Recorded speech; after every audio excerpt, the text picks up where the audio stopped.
Okay, let's do it. All right, I think we're on. All right, welcome back to another episode of MinneSports, your one-stop shop for sports. Today I'm here with myself, Sam Easty, Blaine Weber, and Nolan O'Hara.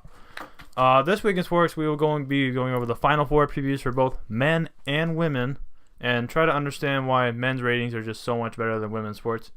Also, a couple big college coaches have just changed scenery, from Chris Mack from Xavier to going to Louisville, and also a Duke assistant accepting the Pittsburgh job. We also had a lot of NBA declarations after tournament teams failed out. Also, we also have L'Angelo Ball from Lithuania declaring, he's going to get slammed by the media, and us including. NFL targeting rule just came into effect, and we're going to see how that's going to affect from replay standpoint. Also, the Odell Beckham rumors, drama, that one video in Spain. It's a mess right now, to be fair.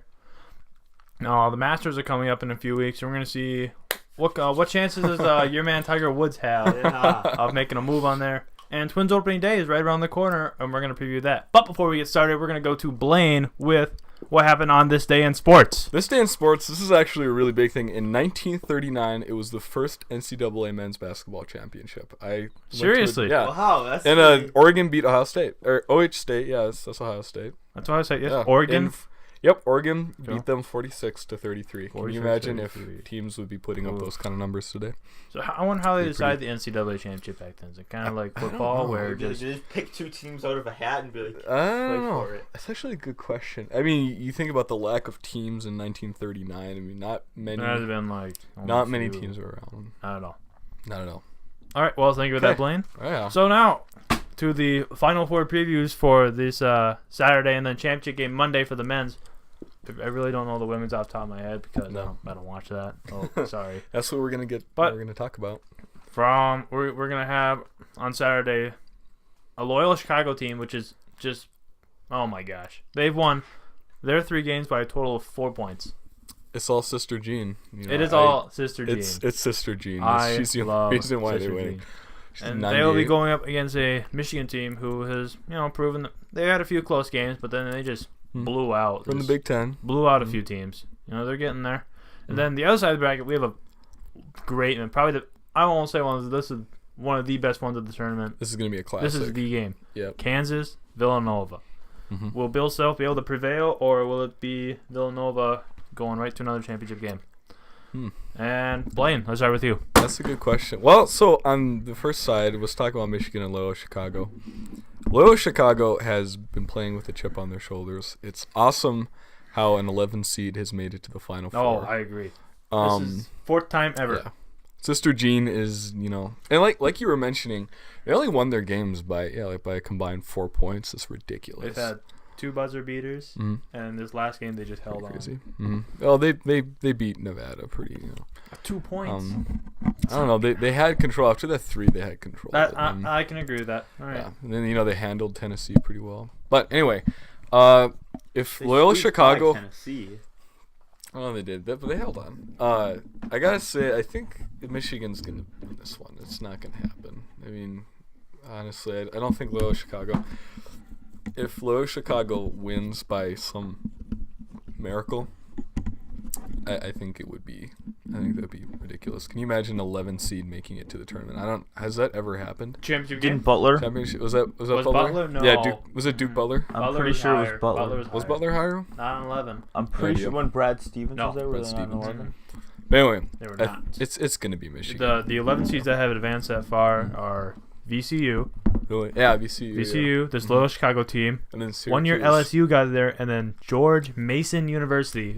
I want to say almost the original Cinderella. Mm-hmm. They made it very far. That was Actually, very. that's the original. Syracuse did make it pretty far. Syracuse made it 10. pretty far against North Carolina. They were 10. Yeah, a lot of 10 seeds have made it that far. Anyway, so I think Michigan's coming out on top in this one, and then this is going to be a battle. If Kansas is shooting as well as they have been, they need to. What Villanova needs to do, they need to contain their 3-point shooting. You contain Devontae Graham, you contain Sviatoslav Mikhailuk, you contain Malik Newman has been phenomenal. He kind of had a mediocre season, transferred from Mississippi State. I think he scored all of Kansas's overtime points against Duke. So you contain him, you got yourself a game because Udoka Azubuike and Silvio De Sousa are the only big men against Kansas. So I think Villanova comes up with this one because Villanova is all around good. They have size, length, a couple lottery picks, and Villanova's just. So your champion is Villanova because it'll be Michigan and Villanova. I think Villanova. Yeah, they'll definitely win. Okay. Yeah, I'm gonna stick with Villanova too. They've been the best team all year. Yeah, but it'll be a good game with Kansas. This probably more likely than not will be the championship game with Villanova and Kansas. That Duke-Kansas game was a really, really good game. It would have been. I mean, it really should have been Duke because Grayson Allen's shot went all the way around the rim and somehow found a way to bounce out. That was extremely unlucky for him, but that was a really good game. Yeah, Malik Newman has been lights out. I mean, I think he's got 97 points so far in this tournament. Like, unbelievable. Had over 30 against Duke. Yeah, he did 32, I think. Yeah, if you let him and Devontae Graham shoot, it's gonna be a long one. But they got Brunson and Bridges for Villanova can put up some points too. So that'll be a really fun game to watch. A lot of NBA talent in that game. That'll be an exciting game. Michigan and Loyola, that's the underdogs kind of there. It's kind of fun to see that too. I mean, Michigan was a 3 seed, but it's still fun to see those teams that aren't the big, huge names in college basketball make it far. A lot of people have been saying like it's not good for college basketball when these big dogs don't make it, and I couldn't disagree more. I think Loyola Chicago is one of the great things about college basketball. Seeing a team, an 11 seed, make a buzzer beater in the first game and then somehow make it all the way to the Final Four after that. I mean, that's one of the best things about the tournament. Yeah. And I'm really excited. I think it's going to be a great Final Four, and the championship game, I mean, it's really anybody's. There's been some crazy games, so there's nobody who can't win it at this point. Exactly. I'm going to make mine short and simple, Villanova. Just because I've seen their performance. They beat West Virginia very well. Oh, God, I don't even know who. Texas Tech. Yep, they beat Texas Tech. Yeah. Texas Tech. I think their toughest game was West Virginia, but they handled them very well in the second half. I think this is going to be Villanova's turn to win. All right. Definitely. All right, next to the women's. All right, on the count of 3, we're all going to say who we think's going to win. All right, you guys ready? 1, 2, 3. UConn. Oh, my gosh. Not even scripted. It's like we all know. UConn is Duke plus Kentucky plus Kansas plus North Carolina. Yeah. They have that girl, that Olivia whatever in the dunk contest. They have her signed. She's like the number 5 overall. See, this is ridiculous. Why is it every year? Why is women's college basketball so predictable? Every single year, it's UConn in the Final Four. It's UConn with the undefeated season. Given last year they lost one game. Oh man, they broke their 200-game win streak. Man, I think it comes down to this. You have to realize that women's basketball is much different than men's basketball. There's no one and done in women's basketball. There's no 2 and done. It's 3 years of college, and then you leave for the WNBA. And that's why I think these teams have become so dominant, because UConn. Can you imagine if Duke kept, if the rule was implemented? Can you imagine the last 3 years? They would have Jason Tatum. They'd have, I think Jabari Parker would have been a senior last year, I think. But you have Brendan Ingram. Tyus, Jaleel Okafor is still on this team. Can you imagine they'd have 5 stars up and down their bench? And that's pretty much the way it is with UConn. UConn signs top talent, and they keep them for 3 years. And that's why. And then I think Louisville has become...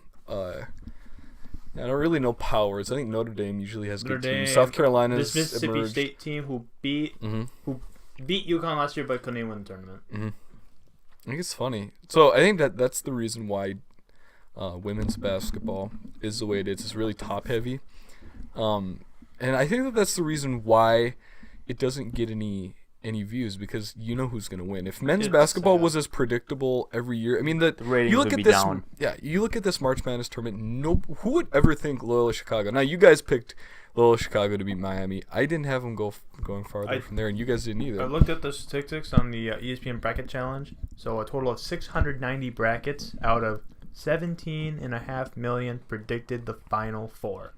That's How I can mean you- that's look at that. Yeah. what percentage is that? Honestly, that's I think it was something good like luck. 0.7%. 690 divided by That sounds about right. But Yeah. It was 17 million. That's 0.00004%. That's not. yeah, even- 0.7. Yeah. 0.7 sounds a little bit high. yeah, it's just so unpredictable. And that's the thing is Yeah.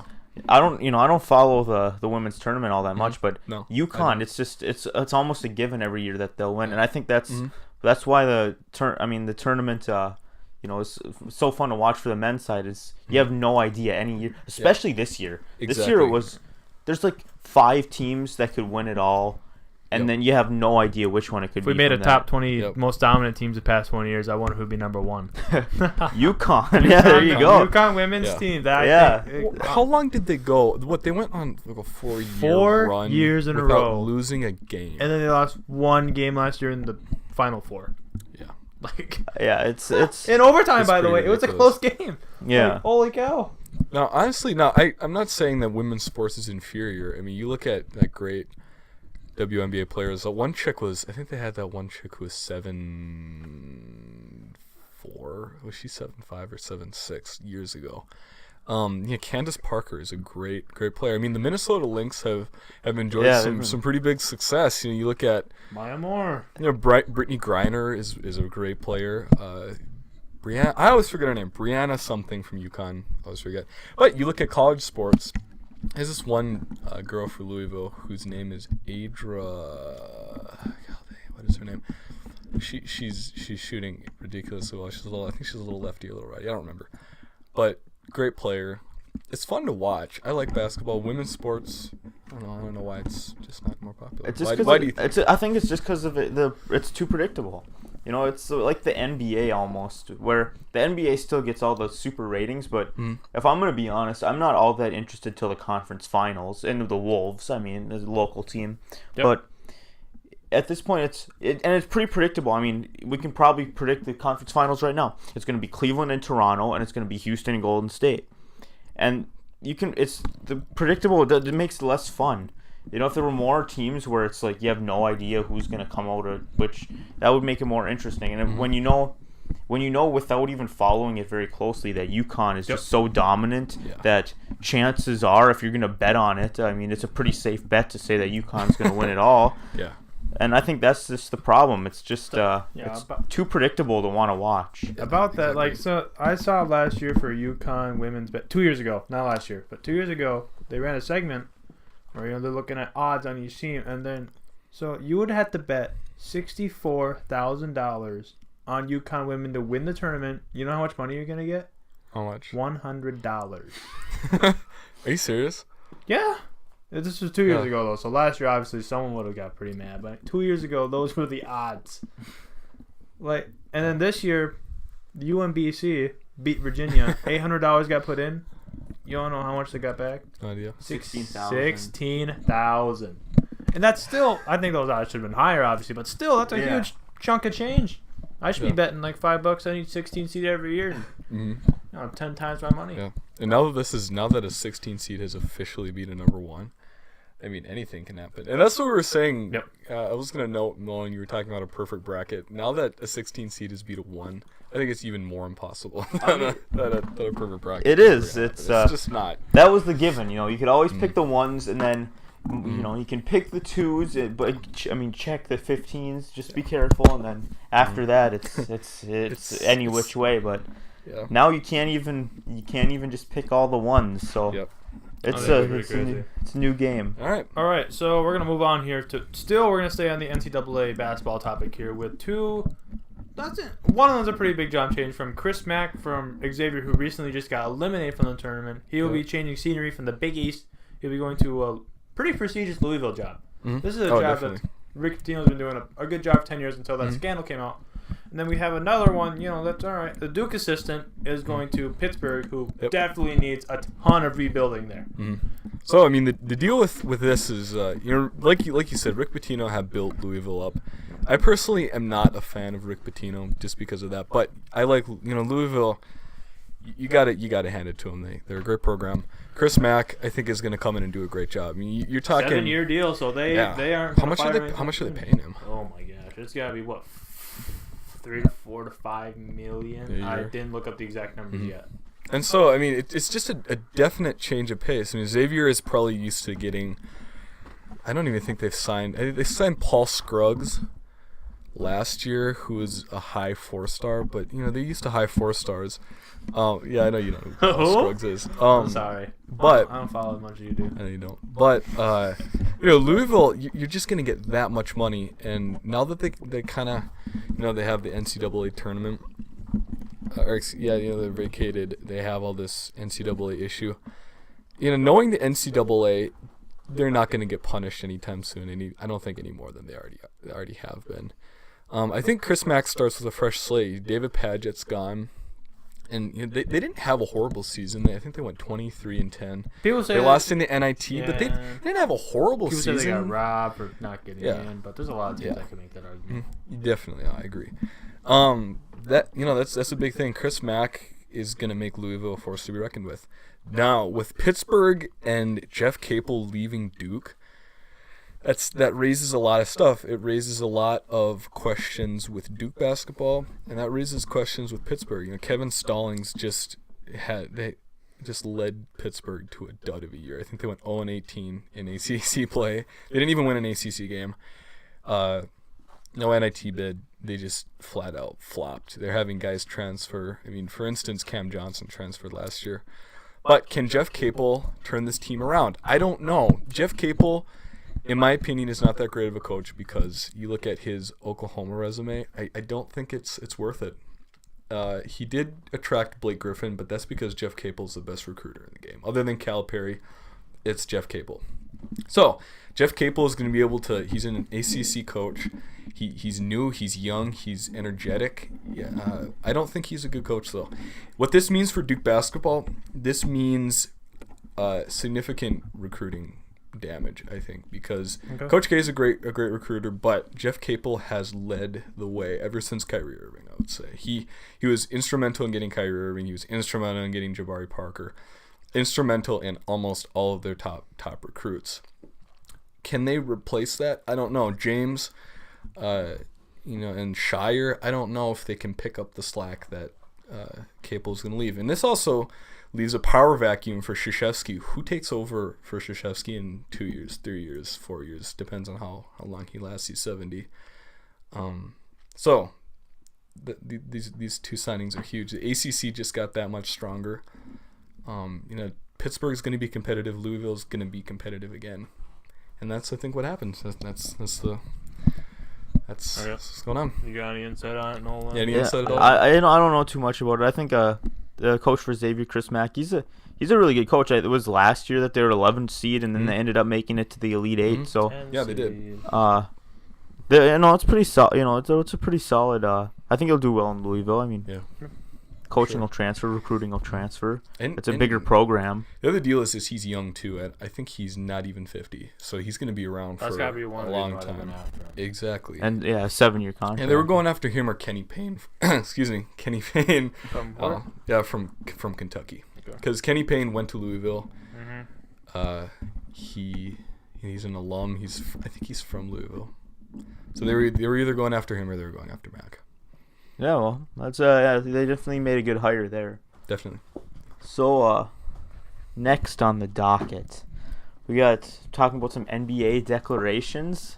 Is that what we're on next? So, are we gonna start with the LiAngelo Ball? Because you want to get that out of the way right now.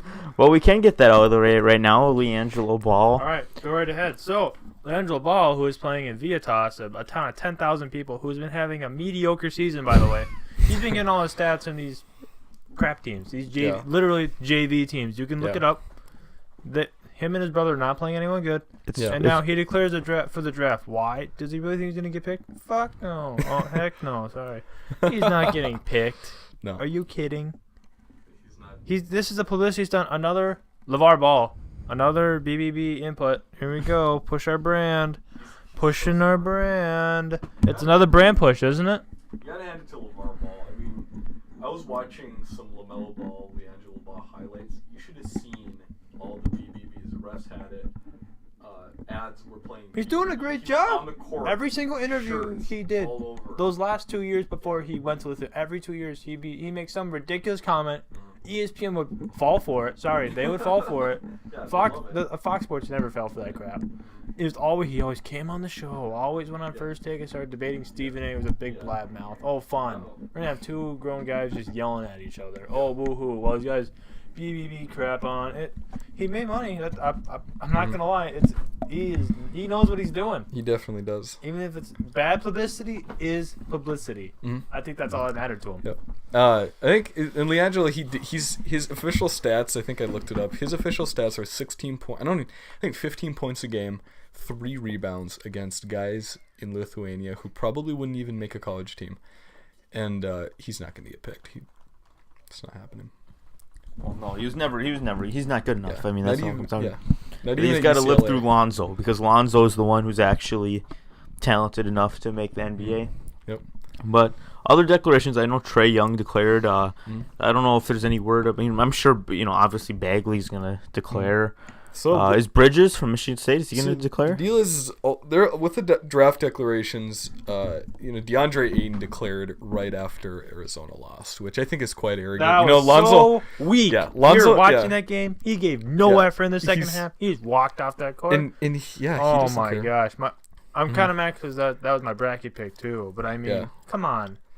Really? That's been his issue all year. He's put up some big games. He put up like 35 points or 30-some points, I think, a couple times this year. His motor is a huge question. But that's not gonna. We can throw that in the NFL bit. I think it's quite arrogant. We can throw it in if you want. He just reminds me of Lonzo Ball. You mentioned pro day and all that stuff. What are you looking at? Oh, we were just looking at another. Keep going. Come on, keep going. No, but like with draft declarations, as of right now, DeAndre Ayton's for sure, Trae Young's for sure. Mohamed Bamba's for sure, but nobody from Duke, Michigan State, or Kentucky has declared yet. We're going to probably see at least 3 from Duke. I would say 4 from Duke, because Grayson Allen has exhausted his eligibility. But I think all of them are going to test the waters. I think Trayvon Duval is a low first-round pick, high second-round pick. Gary Trent's a low first-round. Wendell Carter is going to be top 10, and so Marvin Bagley's top 5. He could almost be number 1.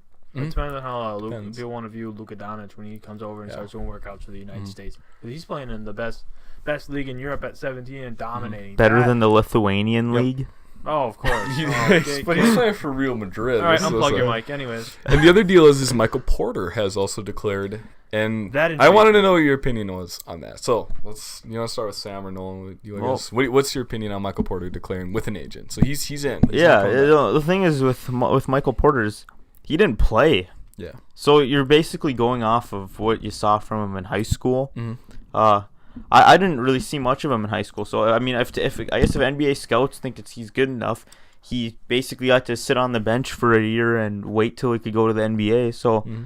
I mean, for him, I guess that's probably a good decision. You can make all kinds of money right away. Mm-hmm. I can't say I decline to sign a big contract, make a lot of money, go to the NBA. I can't imagine. I don't know where he'll be drafted at. I would assume people have played all year. Bagley, Ayton, and them would go ahead of him. But I guess I don't know. I don't know too much about him.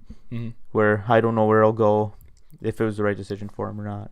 This is probably gonna get copyrighted. What? Let's hope this doesn't get copyrighted. But this is exactly what Porter was listening to as soon as Missouri lost. What? Here comes the money. Money talk. Here comes the money.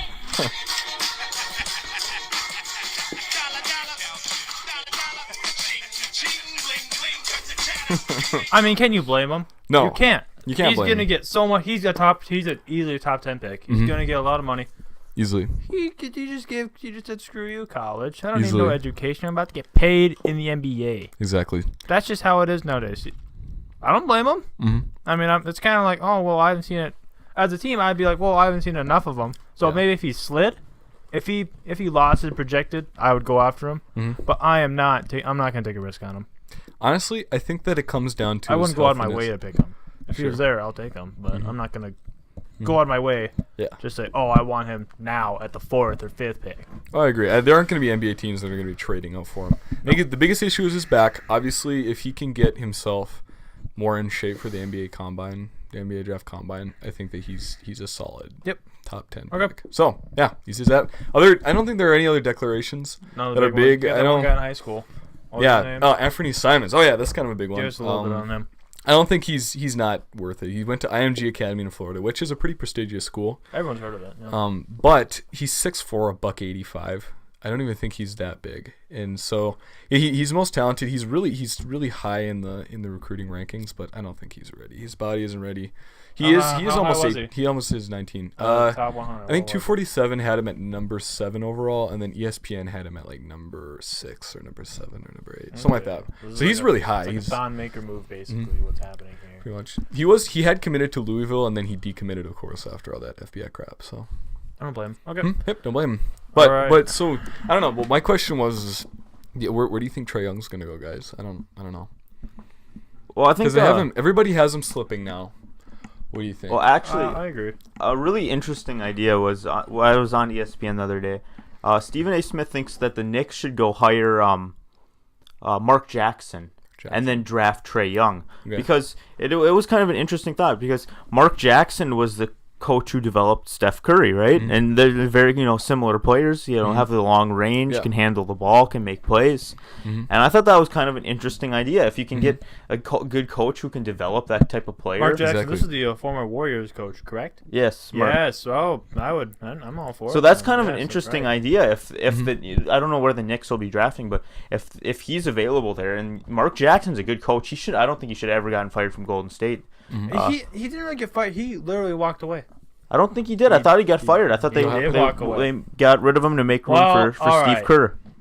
Fired. We'll say that. He was essentially forced to walk away. We've seen that with coaches. Well, yeah, forced to walk away. So he was fired. I mean, then I don't think he should have been. I think he's a good coach. That was the 1 year before all of a sudden Golden State took over. Yeah, and you can't tell me that Mark Jackson would have done the same job Steve Kerr did. I mean, he would have. It was just that team was on the come up, and Steve Kerr, just got to he just got the luck of falling into that. So I think that would be a really interesting idea if he could develop Trae Young to be a Steph Curry in New York City of all places, which is a place that kind of really needs a superstar right now. Yeah. I mean, who knows what Porzingis will be coming off his injury.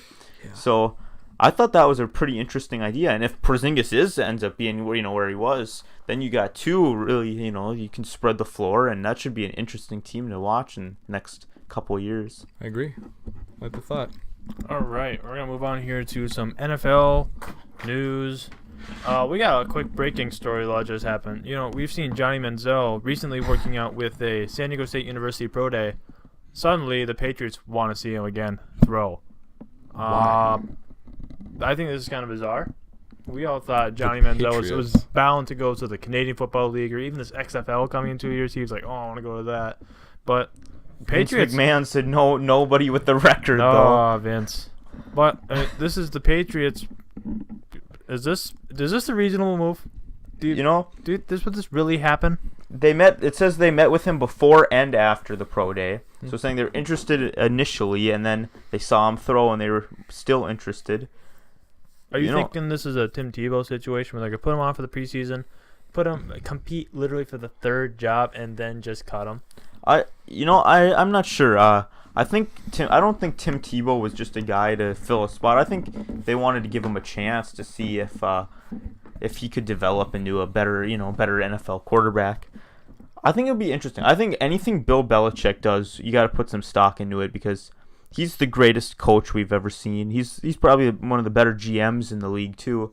So if he's interested in Johnny Manziel, I think that might be a good indicator that he's ready to, that he'll be available. That's one thing because he's got to, turn around his partying and stuff that's going to, not get him on the field. And I think if Bill Belichick's interested in him, I think that's a good sign he's headed in the right direction. Johnny Manziel definitely has talent. And I'll be really interested. If he does sign with the Patriots, I wouldn't be surprised to see him in a couple years when Tom Brady retires. If he takes over and they start winning games with Johnny Manziel, I mean, how brilliant would Bill Belichick look? And that's the type of thing that'll happen, too, because the Patriots, they always find somebody to fill a spot. And they wanted it to be, or at least Belichick wanted it to be Garoppolo. Didn't get his wish with that one, but Yeah. So it's really interesting. I think if Manziel goes to New England, that'll be something to keep our eyes on. I think that if Johnny Manziel will go to the Patriots, I think he's got a tight leash because if his off-field issues, I mean, you look. I just look at the Aaron Hernandez situation. Remember, he got arrested. The Patriots fired him hours after he got arrested. That's what everyone's doing nowadays. What was it? That's what everyone's doing. Javon Boykin today Was it? of the Seahawks just got in trouble. So guess what? The Seahawks got him. I believe Michael Bennett's still under contract with the Eagles. He's about to go to jail too. Michael Bennett. You can't keep criminals under contract. That just makes your team look so bad. Exactly. You see it all the time. DUI. Sometimes after a couple more DUIs, cut. Yeah, exactly. Anything domestically, cut. Mm-hmm. Drug charges, usually cut. Mm-hmm. You've seen Josh Gordon wasn't. Josh Gordon was such a waste of talent. All right, we're gonna move on from him. Yeah, I think so. So there's another couple NFL rules coming up. The catch rule got passed today, 32-0. Whoop-de-doo. There's really nothing to report there. That need to happen. But this new NFL targeting rule is really thrown for a curve because now if you hit the crown of the helmet at all, that's 15 yards and you are subject to an ejection. And the fact is, people from New York, the people who are reviewing the plays, can throw you out. Referees will just have to accept it. I think that's crazy. That's pretty cool. I don't know. I'm not a fan. Is it that too? So it's hitting the crown of the helmet. I Automatic also 15 yards. I read. I'm not sure if this is what it is too, but you can't lower your head anymore. That has to be a thing, right? Because that's what they're saying. Like you can't lower your head. I think it's ridiculous. Part of football is running backs. Bans lowering helmet. You are correct. Yes. Yeah. Part of you can't. What is a running back's gonna do? You lower your shoulder, and that automatically you lower your head when you lower your shoulder, and you run through people. It's so soft. I think it's ridiculous. They call things targeting that aren't targeting at all. There are times where you just hit somebody and it happens to be in the head. It's not targeting. They need to take out the malicious hits where somebody's directly going at somebody's head. And there are times where that happens, but they don't care about. It seems like any time it's actually malicious is when they don't do anything about it. And then it's some kind of coincidental hit. And then they're like, 15 yards ejection, suspension, all these. Yeah. It's ridiculous. So I think this is a terrible idea for a rule, especially if they pass the lowering your shoulder. That's the stupidest thing you could possibly come up with other than the catch rule we just had, that they're trying to fix, which most likely won't be fixed. They need to not mess with these kind of rules. They just need to fix the catch rule. They don't need to go further with the targeting rule. They need to let them play football. It's a dangerous game, and that's what it comes down to. And people know the risks when they step out on a football field, that they can get concussions, that it can be damaging, and those are the risks. And that's why you get paid a lot of money to play. Yep.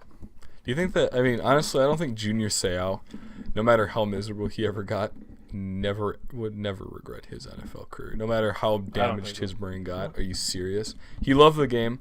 He made millions of dollars doing it, and he's a Hall of Famer. I don't think he would ever say, "Oh no, I never played football." It's a cultural game. I mean, you have states dedicated to the game. It's never gonna go away. Texas, Georgia, Alabama. There's the South, the whole South. I mean, the SEC. The SEC is like huge, they care about football more than just about anything. But they can't try to you can't take the violence out of football is what it comes down to, and they're trying to do it. Well, and it's a violent game, and that's where it is. All right, here's a shocking stat that I didn't even know about. According to the 2017 NFL season, 291 concussions were reported. That number needs to be cut in half to 3/4. Well, I think it's got to be done about that. What are measurements from previous years? Is the game more dangerous? Is the game? I believe it's still on that same. It's not going down. It's staying the same. They want it to go down. They're not. It's not working. Yeah. I actually saw a helmet that was being designed. I don't remember what it was called, and I don't remember how long ago it was. But what they did is they kind of had these spokes inside of the helmet, and so when impact would happen, they would twist. These spokes would twist. Mm-hmm. And they were kind of like a huge gyro almost. And so when impact would hit, these spokes would twist and kind of soften the impact. Honestly, I think that the NFL just needs to dedicate more money, and they aren't. You look at I always think. Oh no, but let's spend $100 million on all this activism BS going on. You know, that's gonna help. Yeah. When and you look at. Did you guys ever watch Concussion with Will Smith? I did not. No. No. No. Well, it was about this African doctor that pretty much exposed the NFL. He worked on dead bodies. I forget what those kind of doctors are called, but post-mortem doctors. And he worked on that Steelers player that went crazy. Sure. Yeah. But anyway, he pretty much came up with CTE, right? Isn't that what it's called? Yeah, CTE. It is. Came up with CTE. If the NFL really wanted to take care of it, they would. They have the resources necessary, and people would be behind it. I mean, you can't tell me that people wouldn't want to fund it. They wouldn't want to be behind it. Oh, hey, let's fund a new helmet. Let's fund some new pads. I don't know. You tell me. If they wanted to make the game safer with equipment, they would, and they failed to do that. Well, what it comes down to is you can say that, yeah, maybe they can take efforts to make it safer, and yeah, there's no objections to that, but what it comes down to, the game is safer than it used to be. Brett Favre used to play games with concussions all the time. They don't let that happen anymore. And so it's getting safer as it is. You know, the technology's better. Everything's better. And Light can tell you if it's on. No, but I think I talked the entire time. What did you do? And what it comes down to... Without it. Oh. Good. Okay. Yeah, that is good. Good thing we don't need to hear you anymore. No, All we right. don't. And what it comes down to is the NFL, the football is just a violent game. You can put it down if you want. And you can't take the violence out of a violent game, and that's what they're trying to do. And concussions are just a risk that you have to live with. There's going to be concussions, and what you can do is you can come up with things like concussion protocol. You can not let players come back in the same game. Then they've taken strides to prevent that. So I don't think they need to try to get rid of the violence in football. I mean, why not? Why don't we just start playing flag football now if it's going to be like this? Mm-hmm. Because I'd be pretty good at it. Just like I mean, it was Mike Mitchell for Pittsburgh, right? The safety. He was saying that half the time they want him to tackle so that he puts himself in danger, trying to hurt him, where he's going to get hurt, because just so he doesn't hit somebody. It's ridiculous. You can't. There's sometimes it's just going to happen. People are going to get hit in the head, and we can't say it's just not going to happen. Sure thing. Definitely. All right, we're going to stay on the NFL topic. We have all these Odell drama going on this season. He's been touring with that Nike, going around. Stuff down. There's that video with the prostitute in it. He had a blunt in his hand. There were lines of white stuff, so we don't know what that is. Can't clarify. Now he's got all this drama about saying he's not going to play a preseason snap. He thinks he's that good. You know what? That's fine. I don't care. He wants to be paid the highest, but his GM is basically saying we're not going to guarantee you an extension yet, and he says he will not step foot on the field until he gets the contract he wants. There's a lot of controversy going on, and it's just been all up in the air right now. What arrogance. I'm not a fan of Odell Beckham Jr. I think he's got the endorsements. He's definitely talented enough. He's a good wide receiver. I'm not going to lie. He's a good football player, but he's an idiot. I wouldn't give him that extension. I don't think any team will give him an extension until he clears up that drug issue. What are those lines, Odell? You smoking some pot? Odell, do you really care enough about the organization? Do you care about the team? Not only is him as a player, but do you care about the team? This hurts the team when you get suspended, Odell. Yeah. This isn't all about you, Odell. You're making your money. You're getting your brand out. Yeah, that's not what we care about, Odell. We're the New York Giants, and we care about winning. We don't care about Odell Beckham Jr. We care about winning. So I think I think that it's arrogant of him to do that. I wouldn't give him I wouldn't give him the extension. And if he doesn't play at all, then so be it. I wouldn't mess around with it as the Giants organization. Well, they are opening to trading him now. I know a couple teams have already inquired about it, the Rams being one of them. Jeez, stop. we need to talk about that. The Rams are making moves like crazy. We'll talk about that next. But this is the one thing I don't understand, right? Odell Beckham knows he's got this contract coming up. He knows he wants to get paid, at least as the highest receiver. I think he's even said highest player ever, which, that's never going to happen. No team is going to make him the highest player ever, so he needs to get that idea out of his head. It's going to be a quarterback anytime. Running backs, it'll be defensive line will always get these next three, players, Aaron Rodgers, Matt Ryan, and Cam Newton, they're all going to get paid higher than Odell, and he's just going to have to face that reality. It's not going to happen. He's not going to make Kirk Cousins money. Oh. But he very well could be the highest paid receiver in the NFL. And there are multiple teams that would do that, including the New York Giants. But what is he doing being caught in a hotel room with, obviously we don't know what it is, but what looks like a blunt and what looks like lines of cocaine. He's doing this as he's trying to negotiate his contract. It's moronic. He should be not. There should be no issues. I mean, what is the best ability? Availability. If he can't play, if he's going to be suspended for failing drug tests, or we don't know. I mean, obviously we don't know if he will or not. But if it happens, that hurts the team. And if they think, we don't want to give him a 5-year extension because between injuries, suspensions, and just overall, attitude issues, we don't know if he's going to be able to play all that much. When he's on the field, when he's focused, he's as good as any receiver in the NFL. Antonio Brown, Julio Jones, any of them. But when it comes down to it, he just needs to get his head on. He needs to realize that during contract extensions, he can't be making these dumb mistakes. And he just needs to, he's in no position to say, "Oh, I'm not going to show up to training camp now." I mean, that's ridiculous. So that's the problem with Odell. I mean, he needs to realize that he's not a quarterback. He's not Tom Brady or Aaron Rodgers where he can make those type of demands. He's a wide receiver who's played in one playoff game and didn't play all that well. So agreed. He needs to realize where he's at and become a little bit more reasonable. He should be wanting to go to training camp because he needs to prove himself that he is worth all that money. Exactly. So that's where I think Odell needs to get in touch with reality. Definitely. We're gonna stick with the NFL. We kind of just threw this out of nowhere. Ndamukong Suh did get signed yesterday by the Los Angeles Rams. 1 year, $14 million. $14 million. He basically, he probably was looking for instant money right there. Rams couldn't offer more than 20, so they're just like, hey, come here for a year. We'll pay you. We're going to be easily a top 3 defense now with you. And I'm like, all right, sure.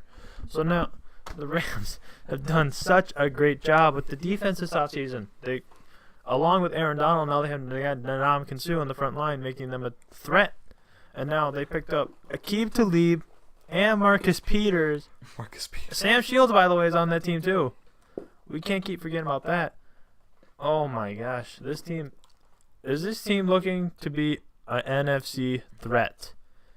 Well, I'd say definitely. The Rams are a really good team. They got, Jared Goff coming off his first playoff appearance. So he's third-year quarterback now. He's got a little more experience. He's got Sean McVay, a coach who, unlike Jeff Fisher, will actually help him develop and, put a good offensive scheme around him. That defense, Wade Phillips we can't forget about Wade Phillips either. He's a good defensive coordinator. I mean, he's been a head coach.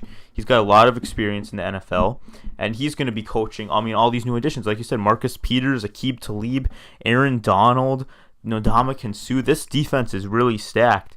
So they are they're looking like a really solid team right now. I mean, you think about it, Philadelphia, they still have to worry about Carson Wentz coming back. Yeah, Nick Foles will probably play those first couple games of the year. I mean, we can't expect him to always look like NFC Championship game and Super Bowl Nick Foles. So it'll be so they're weakened now. Michael Bennett, being suspended. The Vikings are a team that's up and coming too. They signed Sheldon Richardson and Kirk Cousins. I mean, those are some big additions. So those 3 teams will be, and then the Saints, we can't forget about them either. They got Drew Brees coming back. So there are a couple teams that are going to be really good. Atlanta's still got a good roster. The NFC is just way better than the AFC. Definitely. And it's a tough road for anybody. So some of these teams that are older, like the Packers, the Cardinals, they're in a whole new. They're kind of having to rebuild here because Packers have to be in rebuild. Yeah, the Packers have to be in rebuild mode. They got Aaron Rodgers and a bunch of old players who aren't very good. Mm-hmm. And the Cardinals are an old team that's got David Johnson and really not much else too. I mean, Larry Fitzgerald is a legend, but he's older too. So some of these aging teams, even Seattle, they're in full rebuild mode right now because they realized, we got these teams. I mean, San Francisco's getting better, LA's getting better. all these teams are getting better. So we got to try to rebuild too. So the NFC's really deep. Yes. It's going to be a really tough road for all the teams in the NFC, and I think probably the Rams, the Vikings, and the Eagles would be the top 3 teams. And the Rams keep getting better and better, and the Eagles and the Vikings are going to have to be prepared for them. You have to watch out for them. Definitely a threat. All right, we're going to move on to golf now because arguably one, if not the biggest tournament is coming up at the Masters. I love watching the Masters. I'm not a big golf guy, but come on. Masters on CBS. Yeah. Awesome weekend. Now we're looking at the resurgence of Tiger Woods. I know, it's crazy what they'll come up with these days. He suddenly has good odds to win this thing, but he doesn't got the back. He's going to pull out like the second round. I can almost put money on that right now. He has a better chance of pulling out of the tournament than winning the tournament. Well, do you disagree with me?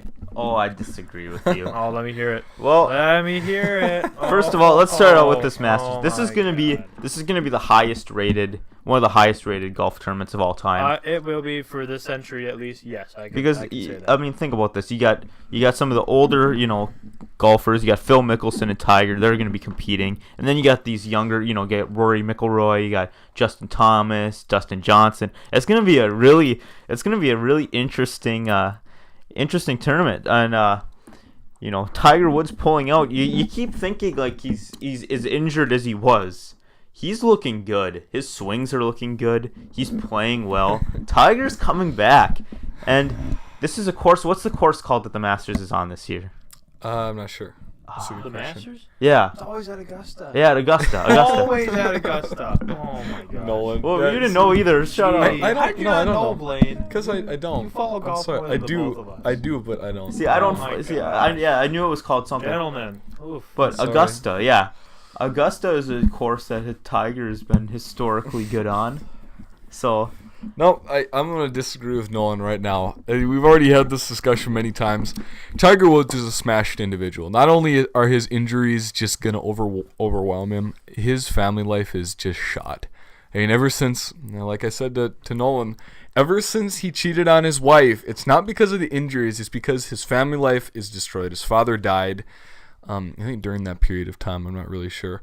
When you don't see your kids anymore. Elin Nordegren, I'm sure was his number one fan. You lose that. Golf is the hardest game in the world. Not because you can be fat like John Daly and play golf, but you got to be mentally tough like Tiger. And Tiger was a kick butt player. I mean, whenever Tiger was in a tournament, everybody knows this.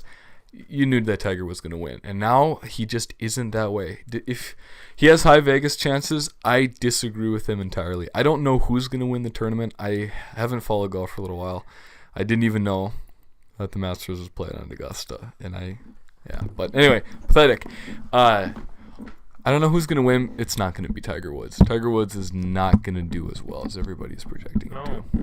Well, the only you got to remember, win some major tournament. Exactly. The odds are because of where the money's going to be, and Vegas knows people are going to bet on Tiger, and that's why he has the best odds to win. But so you're saying he's going to win? I'm not saying he's going to win, but I'm saying top 10 finishes is probably I'd be expecting a top 10 finish here. Tiger's coming back.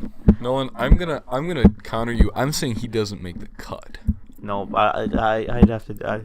He's not making the cut. He's gonna make the cut. Maybe he'll make the cut and he'll just sputter. So you two are predicting he's not gonna make the cut. Well, the deal is the funny thing about Tiger Woods is golf is still trying to milk him. He's like a dying cow. He's like an old cow. They're trying to milk the last ounce of golf that they can out of him, and I think it's hilarious. I mean, I was watching a golf tournament. You had the leaders. They weren't even showing the leaders, and they were showing Tiger Woods back in the tournament, who isn't even in it. And they're like, and Tiger Woods! Tiger Woods! Where all the viewers at, man? Exactly. And Nike, I don't really know how Nike is with him anymore. I think they're probably trying to get, of course they have every major athlete in every sport. But I think they're trying to milk every last ounce that they can out of him. And this is just another one of those huge milking opportunities. They're That's what trying you to said. get another gallon. People want to see him win, and that's the thing. I know. Is that- and I do too. but- I want to see dominant Tiger Woods because it's fun watching him just murder people.